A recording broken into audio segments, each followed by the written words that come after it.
going on, ladies and gentlemen? My name is Kevin Jackwitz. This is the Kaged Review, and this is a review for WWE Raw 7/22/19. This is the Raw Reunion. This is probably one of the big shows I should review since I'm doing these wrestling reviews. And going back and catching up on some of the stuff I couldn't quite remember. Probably about a week and a half, 2 weeks worth of episodes.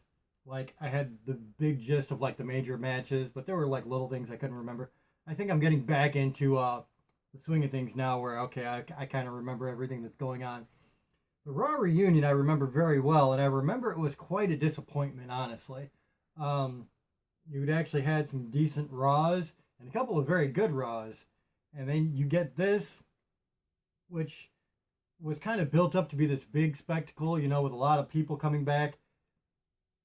And it was just a lot of lame skits that just did nothing for me whatsoever, if I'm being honest. So you start out with John Cena. He's having a promo with the Usos. Kind of a good promo. They take some very personal shots. And then Rikishi comes out. They all get interrupted after their little celebration by the Revival. And Devon Dudley, of all people. So that was pretty cool, I guess. Definitely been a while since you've seen Rikishi or Devon, so it was a nice throwback. And they make a match, of course. And then just before commercial, you get this absolutely pointless Jimmy Hart Hulk Hogan bit. Like, did nothing for anything. They were just there. So you come back, it's Usos with Rikishi versus the Revival with Devon. Devon tries to get involved, Rikishi gets involved. You got Booker T on commentary, you know, as another familiar face to bring back. The match itself, it was pretty good. I mean, it was the Usos versus the Revival. I think they spent too much time with, like, the outside interference type stuff, but it didn't take too much away from it for me. The Usos win. And there you go. Backstage, you get Alicia Fox, Dana Brooke, Caitlyn, Tori Wilson, and Santino Marella, of all people. So they have this, you know, big group of divas that haven't been here in forever. And then Drew McIntyre kind of comes in, spoils the fun, and, you know, no big deal. Honestly, when you just bring in old faces to make an appearance like this, they have a stupid skit and nothing happens. It's kind of pointless in my opinion. Like, if you're going to do something with them, fine. But you've already had two skits within the first, 20, 30 minutes where they just pop up and nothing happens. And it's just pointless. You see their face. And I think that was the big problem throughout this show. That was one of the things that I really didn't like about it. So Charlie interviews R-Truth and Carmella backstage. After that, you get the 24/7 Comic-Con review, which was pretty cool. You see, you know, R-Truth, people going after him all throughout Comic-Con. And 24/7 bit, I've said a bunch of times, it's been really funny. It's been really well worked by R-Truth and Carmella. And honestly, you got to throw in like Jinder Mahal and Drake Maverick there too. So cool, but, you know, not the biggest deal. And then they just start getting crazy with the 24/7 belt, though. Drake Maverick and his wife, they get the 24/7 belt. Then the Godfather. After that, you get Drew McIntyre just beats down Cedric Alexander. They were going to have a match, and it just turns into a beatdown. So nothing really happens there at all. Then Drake Maverick, he's backstage. He gets scared by the boogeyman, and then of all people, Pat Patterson wins the 24/7 belt. So that just takes away the credibility right there. Then they announce Christian coming up on commentary. And Lillian Garcia comes back to announce the Viking Raiders versus local nobodies. So you bring out Christian on commentary, Lillian Garcia to announce the Viking Raiders versus nobody. I'm so sick of that. It's done. It's overdone. I don't care about the Viking Raiders anymore because they don't fight anybody. Give them some opponents. Give them something good to do. They show up, they beat these guys that weigh 98 pounds, and nobody's impressed. Honestly. Backstage, you have Eve and Maria. Maria dogging down on Mike Kanellis. Eric Bischoff shows up. And then, Ron Simmons shows up and does his damn thing. And really, the only thing you take out of this whole bit is Maria dogging out Mike Kanellis the whole time. That's it. That's the only thing you can take away from this bit. Backstage, you get the club bit. Nothing there. 24/7 bit. Kelly wins the belt. I don't know, dude. Like, during this show, it was the 24/7 belt just got ridiculous. Like, there wasn't fun about it. It was just stupid. Just stupid.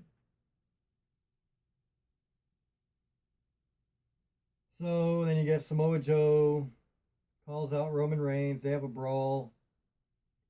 And then you actually have a match between Samoa Joe and Roman Reigns. Samoa Joe wins. Which is kind of funny because Samoa Joe, he'll win something big, like on regular TV, and then they'll have a pay-per-view, and they'll just kill his momentum. Miz TV with Seth Rollins and Paul Heyman.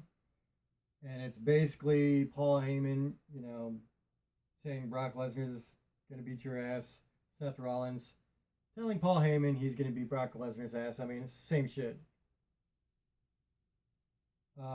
Charlie backstage with Sami Zayn, Rey Mysterio, Kurt Angle. And I really don't remember this bit too well. I remember they were just like throwing in, more old faces for this thing, and it doesn't do much for me. Then you get Tori Wilson, Candice Michelle, Melina, Naomi, Alundra Blaze. It's funny because they were all having this like catch-up thing with, Wilson, Michelle, Melina, Naomi. Alundra Blaze is there. She gets a 24/7 belt from Kelly. And then that leads into something here in a second, which was equally stupid. So they introduced Coachman on commentary, Jonathan Coachman. And that's for Rey Mysterio versus Sami Zayn. So Sami, he's basically trying to check out of this match. He's walking up the ramp. And then all of a sudden you have Rob Van Dam, Sergeant Slaughter, the Hurricane, and Kurt Angle come up, and they throw Sami Zayn back into Mysterio. Mysterio gets the win. Really nothing big about this, to be very honest. Nothing about this whole angle from the first promo they did to the match did anything for me. Alundra Blaze comes out after that, like she's going to throw the 24/7 belt in the garbage, like she did the Women's Championship in WCW. Then Ted DiBiase comes out and buys the 24/7 championship from Alundra. Alundra takes off. Ted DiBiase, he's the new 24/7 champ. And that's what I'm saying. It just rolls into stupidity after stupidity. After that, you get Jerry Lawler on commentary for AJ Styles with Gallows and Anderson versus Seth Rollins. So you basically have, this is kind of the birth, I think, of the OC again. I don't remember exactly what episode they came out with, but this is pretty much the birth of it here. And so Seth Rollins, he's taking on AJ Styles, of course. He's going to win by DQ because Gallows and Anderson get involved. And then Shawn Michaels and Triple H come out, and they all waylay on the club. You also have, at that point, Road Dogg, X-Pac, Scott Hall, and Kevin Nash come out too. So again, they're just bringing out faces at this point. Ted DiBiase, they're in a parking lot bit where he's in a limo. There's some scuffling inside the limo. You don't see what's happening. Drake Maverick comes out with the 24/7 title. Mick Foley, he's in the ring. He's doing his ref bit. I forget exactly what the circumstances was. But whatever the case, The Fiend shows up and takes care of Mick Foley. He puts the mandible claw on Mick Foley, which I thought was pretty cool. Then you get a moment of bliss. Of course, Nikki Cross is with Bliss. They are interviewing Becky Lynch and Natalya, which turns into a pretty quick brawl. Again, of all the opponents you could have given Becky Lynch, I love Natalya to death. I don't know that I was excited for this. All the way up until SummerSlam and after. I just was not signed on for Natalya and Becky Lynch. I just wasn't. Then you get Charlie with a backstage Natalya interview, and I gotta say this interview was terrible. Natalya, again, I love her to death, but I really don't think she's that good at promo work. I just don't. So, after that, you get Drake Maverick, R-Truth, parking lot 24/7 bit. R-Truth gets his belt back. And then you get Braun Strowman versus some local, which I didn't understand at all. Braun Strowman, of course, wins. And then they close out the show with Ric Flair, Hulk Hogan, and Steve Austin. Steve Austin makes a pretty extended speech in the ring. And that's how they close out the show. And I gotta be honest, if you're gonna make a show based on bringing faces back, you do what you did at SummerSlam when you have Edge come back with Elias and he spears Elias. You do something with the people you have. Trish Stratus in the match. Just bringing back like a ton of faces just to have screen time, all that does is make it boring. Like you see some faces, yay, and then they're gone and nothing happens. And you literally had 3 hours of that with this program. So I really did not like the way they utilized everybody here. I thought it was really, really bad. I think overall, it doesn't deserve that much. I'm going to give it a 3 out of 10, and I think that's being gracious. As a matter of fact, I'm going to give it a 2 out of 10, because they really screwed the pooch on this. They really did not utilize who they had to any degree. It was just faces showing up, and it did nothing for the program. So, at the end of the day, I feel like they really screwed the pooch, and I wasn't a fan. So 2 out of 10. Let me know what you guys think in the comments below. If you enjoyed this, hit the like button, subscribe, and share. My name is Kevin Jackwoods. Kaged Nation, out.